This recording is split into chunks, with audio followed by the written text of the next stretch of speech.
အားလုံးမင်္ဂလာပါမြန်မာပြည်ဈေးကွက်ထဲကိုနောက်ဆုံးဝင်ရောက်လာတဲ့ Poco M5 လေးကို unboxing လုပ်ပြီးကြည့်လိုက်ရအောင်ပါ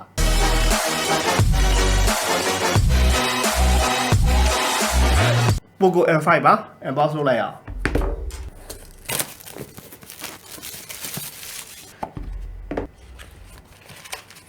နောက်ပုံမှန်တိုင်းပဲ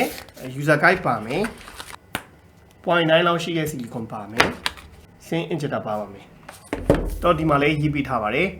MediaTek Helio G99 50 megapixel AI travel camera 90 Full HD resolution နဲ့ dynamic switch အလုပ်လုပ်မယ်ပေါ့နောက်9000 mAh battery 81 quick charging ကဲရတော့เนาะဒါကျွန်တော်တို့သူ့အသားနာပါ plastic လေးပဲကဲပြီးမှကြည့်မယ်เนาะခဏ type C ဂျိုပါပါမယ်ဖုန်းက81 quick charging support ပေးပေမဲ့ခေါင်းကတော့ 22.5 watt အထိထည့်ပေးထားတာတွေ့ရပါတယ်ကျွန်တော်တို့မြင်တွေ့ရတဲ့အတိုင်းပဲပေါ့နော် plastic bag ပဲဒါပေမဲ့ leather texture ပေါ်ထားတဲ့အတွက်တော်တော်ဟို design အနေထားနဲ့ကြည့်ရတာတော်တော်လှတယ်လို့မြင်ပါတယ်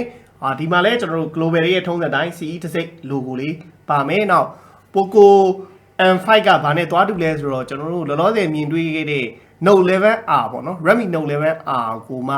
အဲ့ back cover design ကိုမှဒီမဲ့ကျွန်တော်တို့ sensor လေးတစ်လုံးထပ်ထည့်ပေးလိုက်တာပေါ့အဲ့တော့သူ့အနေနဲ့ပါတာကကျွန်တော်တို့သိတဲ့အတိုင်းဒီ50 megapixel main camera ပါမယ်2 megapixel depth sensor ရဲ့2 megapixel macro camera ရဲ့ပါမယ်ပေါ့နော် ultra wide lens မပါတာတော့မမိုက်ဘူးနောက်က texture leather design လေးကတော့တော်တော်တက်တက်ရလေးနဲ့လှတာတွေ့ရပါတယ်ဒါကျွန်တော်တို့ green color ပေါ့နော်နောက်အပေါ်ဘက်မှာတော့ကျွန်တော်တို့ 3.5mm audio jack ပါမယ်နောက် IR blaster ပေါ့ကျွန်တော် remote control တွေပါတယ်သုံးဖို့အတွက် IR blaster ပါမယ်ဘေးဘက်မှာတော့ volume up down ပြီးရင်ကျွန်တော် side mount fingerprint ပါပါမယ်နောက်ဒီမှာ speaker တစ်လုံးပါမယ် type C port ပါမယ်အောက်မှာ mic port ပါမယ်ဒီဘက်ဘေးမှာတော့ကျွန်တော် sin injector port လေးပါပါမယ်ထုံးစံတိုင်းကတော့ notch နဲ့ပဲလာတယ်ပေါ့နော်နောက်ဒီဖုန်းရဲ့အဓိကအားနည်းချက်တစ်ခုလို့ပြောလို့ရတာmono speaker ပဲပါဖို့များပါတယ်ဒီမှာကြည့်ရတော့เนาะကျွန်တော် performance ဘိုင်းကတော့သူ့ရဲ့ Helio G99 က 4G ထဲမှာကောင်းတဲ့ထဲမှာပါတဲ့ SoC တစ်လုံးဖြစ်တယ် power စားသုံးမှုလည်းတက်တာတယ်ပေါ့နော်ဒီကောင်လေးကโอเคဟုတ်ပြီ display ကတော့ 6.5inch notch နဲ့ပဲလာမယ်ပြီးရင်ဒီမဲ့မြင်တဲ့အတိုင်းချင်းနေ bezel တွေကတော့နည်းနည်းလေးထူပါမယ် plastic frame plastic back ပဲဖြစ်ပါတယ်เนาะတက်ချာတော့ leather တက်ချာလေးပေါ့နော်မြင်တဲ့အတိုင်းလှပါတယ်နောက်အရင်ကြီးကျွန်တော်တို့ထူတယ်လို့လည်းမခံစားအောင်နောက် camera band ကြီးကလည်းထိုးထွက်မနေဘူးအဲ့ဒါကတော့တော်တော်မိုက်ပါတယ်เนาะကာဘာလေးတက်ကင်လေးရတယ်ကာဘာတက်မကင်လေးသူ့ရဲ့နောက် back ကပါအသားကလက်ရတွေပါတယ်မထင်ဘူးဗျเนาะကာဘာတက်ကင်လေးဟေးဆိုလဲကာဘာလေးစွပ်ပြလာเนาะကျွန်တော်ကာဘာလေးတက်ကင်လေးရတယ်ကာဘာတက်မကင်လေးဒီတိုင်းကင်လေးဟေးဆိုလဲနောက် back ကပါသားလေးကတော်တော်လှတဲ့အနေအထားမှာရှိပါတယ်ကဲကျွန်တော်ပွင့်ပါပြီဒါကတော့ Poco M5 လေးပါအဲ့တော့ကျွန်တော် brightness ကိုနည်းတော့တင်ကြည့်လိုက်အောင်မယ်အလင်းကတော့ကျွန်တော်တို့ပုံမှန်ဒီ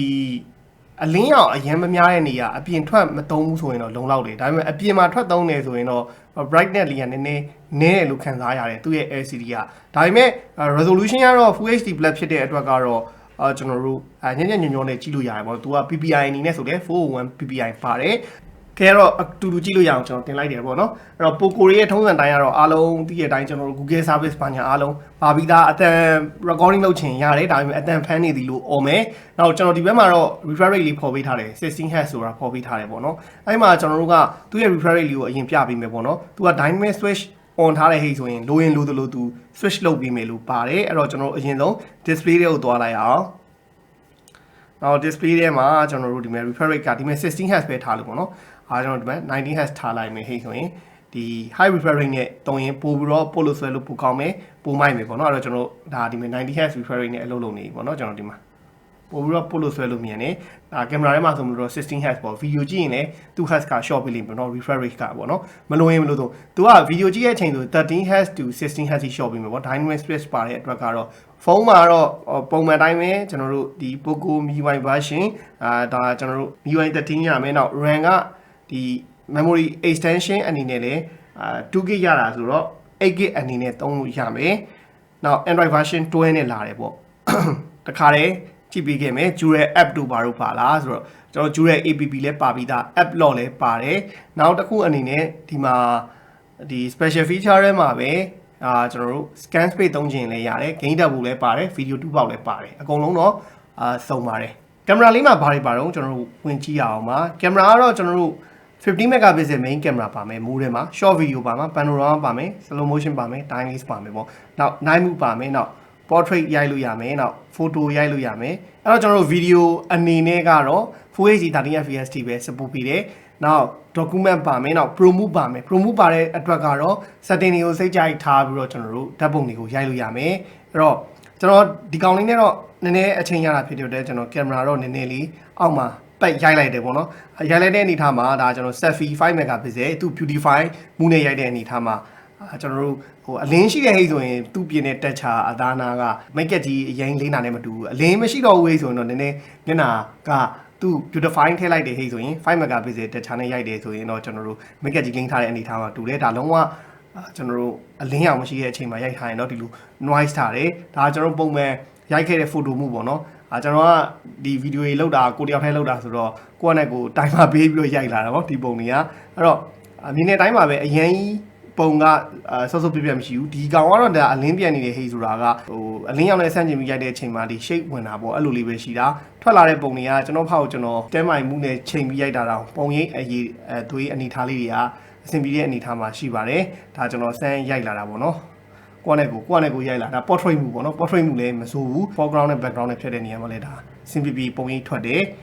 เนาะဒါကျွန်တော်ရှောက်ရိုက်လာတဲ့ပုံလေးတွေပါအဲ့တော့ဒီမှာပေါ့နော်ဒီမှာပုံမှန်ရိုက်တဲ့အချိန်ဒါဒီလိုမျိုးပေါ့နော်ကျွန်တော် portrait ရိုက်တဲ့အလင်းမရှိတော့ရင်တော့ကျွန်တော်ဒီရုပ်ကဒီ day နည်းနည်းပျောက်ပြီးတော့ noise လေးတွေနည်းနည်းထားပါလိမ့်မယ်သူ့မှာဒါ macro ပေါ့နော် macro shot ကျွန်တော်ရိုက်လာတာဒီ M5 ရဲ့ macro shot လေးတွေပါเนาะနည်းနည်းဖြစ်ဖြစ်ပေါ့နော်အကျန်းကြည့်လို့ရအောင်ပေါ့နောက်ဒါကျွန်တော်တို့သူ50 megapixel နဲ့ရိုက်လာတဲ့ပုံပေါ့နော်ဒါ50 megapixel ဒီကောင်းကောင်းရတယ်အယောင်ကလည်းကျွန်တော်တို့ဆူဆူလေး color ဆူဆူလေးထွက်တာတွေ့ရပါတယ်နောက်ဒီဘက်ကတော့ပုံမှန် photo နဲ့ရိုက်ထားတဲ့ပုံပေါ့နော်ဒါကျွန်တော်ပုံမှန် photo နဲ့ရိုက်ထားတဲ့ပုံအရင်မကောင်းဆိုရင်တော့အဆင်ပြေတဲ့ထဲကင်မရာတစ်လုံးတော့ဖြစ်ပါတယ်စုပ်ပြတ်တက်နေအောင်ညနေထဲမှာတော့မပါဘူးသူကင်မရာကနောက်ဒါကျွန်တော်တို့ရှေ့မှာဒီတိုင်းသွားရိုက်လာတဲ့အနေထားပေါ့ဒီလိုမျိုးဆွဲကြည့်ရဟိဆိုရင်တော့ကျွန်တော်ဒီတိပျောက်တာပေါ့ဗျာဒါကတော့ဒီကျွန်တော်တို့ entry mid range ပဲပြောမှာပေါ့နော် mid range ရဲ့ကင်မရာထုံးစံတိုင်းပဲเนาะကျွန်တော်ဒီလိုဆွဲကြည့်တဲ့ဟိဆိုတော့ဒီတော့မရဘူးဒါပေမဲ့ပုံမှန်ရိုက်တယ်ဆိုရင်တော့ထွက်တဲ့ color ကဟိုကျွန်တော်အယောင်တွေကဖူးဖွေးပဲမသွားပဲနဲ့အဆင်ပြေတဲ့အနေထားမှာရှိတဲ့ဟာရှိပါတယ်နောက်ဒီမှာဒီဒါကျွန်တော်ဒီခန်းထဲမှာလည်းဆန်းရိုက်လိုက်တဲ့ဟာလေးတွေဆိုရင်ဒီလိုမျိုးကက်ရိုက်တဲ့ပုံလေးတွေမှာဆိုရင်သိတာမယ်ပေါ့နော်ရုပ်ထွက်လေးတွေကဆူဆူ color အယောင်သွေးဆူဆူနဲ့ရတာကိုတွေ့ရမှာဖြစ်ပါတယ်ဒါကကျွန်တော်ဒီခန်းထဲမှာရိုက်ထားတဲ့ကင်မရာလေးပါအဲ့တော့အခြေခံအဖြစ်တော့အရင်ဆိုးတဲ့ကင်မရာတစ်လုံးမဟုတ်ဘူးselfie ကောmain camera ဟိုကလူပေါ်မူတည်ပြီးတော့ပုံနှက်လာလေးထွက်နိုင်ပါတယ်လူပေါ်မူတည်ဆိုရိုက်တဲ့လူပေါ်မူတည်ပြီးတော့ပုံနှက်လာလေးထွက်နိုင်ပါတယ်ကဲဟုတ်ပြီအဲ့တော့ကျွန်တော်အတန်နဲ့ရုပ်ကိုဆက်ပြီးတော့ကြည့်အောင်ပါအဲ့တော့အခုမြင်တွေ့နေရတဲ့တော့ Poco M5 လေးရဲ့ရုပ်ထွက်အနေထားပါသူက Full HD resolution ရတာမှန်တဲ့အတွက်ကတော့ကျွန်တော်ကတ်ကြည့်မယ်ဟိတ်ဆိုလေ PPI ကောင်းတဲ့အတွက်တော့ resolution တွေကညံ့ပုံရိပ်တွေထွက်တယ်ဒါပေမဲ့သူကအယောင် color accuracy ကဒဲကြည့်မယ်ဟိတ်ဆိုရင်ကောင်းတယ်brightness ကတော့နည်းတယ်လို့ခံစားရတယ်ဗျတို့ဒီမှာဆိုရင်လည်းဒါ brightness အကုန်တင်ထားတာပေါ့နော်အဲ့တော့သူ LCD က brightness နည်းတယ်လို့တော့ခံစားရတယ်ဒဲကြည့်မယ်နောက် viewing angle ဆိုလည်းနည်းပဲရတယ်လို့ခံစားရတာပေါ့နော်အဓိက brightness နည်းလို့ပါပါတယ်အတန်ကတော့ကျွန်တော်တို့ mono speaker ပေါ့နော်ဒီနေ့ speaker တစ်လုံးပဲပါတယ်ဒါပေမဲ့အတန်ကောင်းကျယ်ဆိုတဲ့အနေထားမှာရှိတယ်ဘာလို့ကက်စီနေပြီးတော့ mono speaker တစ်လုံးပဲထည့်ပေးလိုက်လဲတော့မပြောတတ်ဘူးပေါ့နော်ပုံမဲ့အရောင်အသွေး contrast တွေကောင်းတယ်အဓိက brightness ပဲ brightness တွေကတော့နည်းတယ်ပေါ့နော်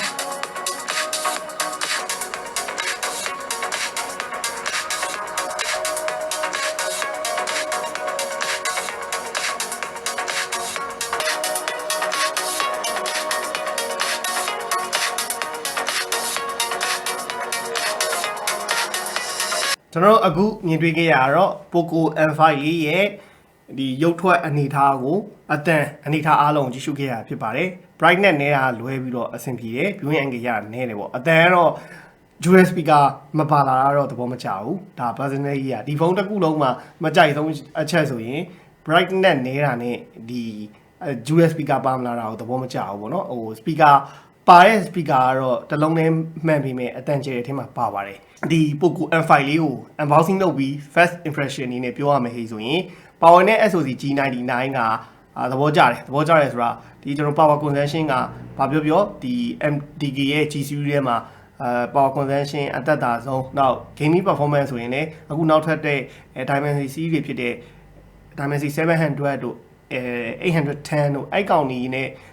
graphic performance တွေအတူတူနီးပါးရနိုင်မဲ့ဖုန်းတစ်လုံးဖြစ်တယ်ဒီ dual speaker ပါမလာတာကြီးတော့တော်တော်ဆိုးတယ်ပေါ့နော်နောက် LCD brightness နေတယ်နောက်တစ်ခုအနေနဲ့ကတော့ big quality အပိုင်းအနေနဲ့ကတော့ plastic cover plastic bag ဆိုပေမဲ့ဒီ leather texture လုပ်ပေးထားပြီးတော့လက်ရမထင်အောင်လုပ်ပေးထားတာတော်တော်အဆင်ပြေတယ်သူ့မှာပါတဲ့ကင်မရာတွေကလည်းကျွန်တော်တို့ပုံရိပ်တွေရိုက်တဲ့နေရာမှာအဆင်ပြေတာကိုတွေ့ရပါတယ်အဲ့တော့အဓိက information ပေးချင်တာတော့Midrange phone တစ်လုံးအသေးရှာနေပြီဆိုတော့ဈေးကွက်ထဲမှာ Poco M5 လေးလည်းရောက်နေပါပြီလို့ပြောရင်းနဲ့ဒီနေ့ unboxing ကိုဒီမှာလေးအဆုံးသတ်ပါမယ်အားလုံးဘိုင်ဘိုင်ပါခင်ဗျာ